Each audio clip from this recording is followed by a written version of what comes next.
Resolution, you have the floor. Thank you. August 3rd, 2010, Manchester, Connecticut. Omar Thornton, age 34, pulled out a handgun after a meeting in which he was showing evidence of stealing and went on a shooting rampage, killing 8 people and injuring 2 before committing suicide, all done at his workplace. 1993, San Francisco, attorney John Hayes was working at a high-rise building when failed businessman Gian Ferrari opened fire, killing 8 people before turning the gun on himself.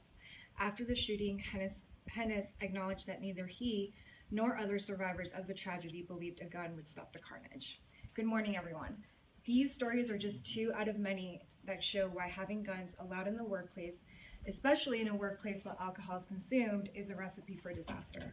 I oppose my opponent in this case and argue that having guns in the workplace goes against the nonviolent teachings we teach our own very children at schools and at home at a very young age and throughout their schooling. Having guns at the workplace also undermines coworker safety. According to the U.S. Bureau of Labor Statistics, workplace violence claimed the lives of 518 workers in 2010. Firearms were used in 78% of these killings. In situations where conflicts and tensions can arise, presence of the gun makes disputes, assaults, and robberies more deadly. Guns can kill people in seconds. This is not what we teach our children or our society to resort to. So why would we allow guns, a symbol of violence, in the workplace?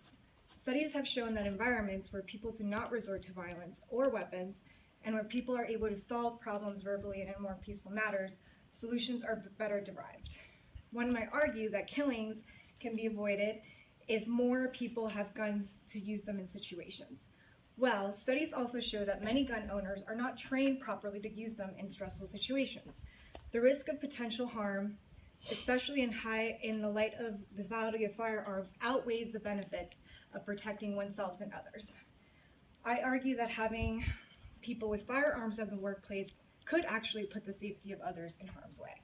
There's a reason why we have government divisions, such as the police, who are properly trained to combat in stressful situations. Instead of resorting to guns at the workplace, we should be training our staff on how to handle stressful situations and to promote a sense of community and peace to allow a healthier work environment for all employees. Thank you.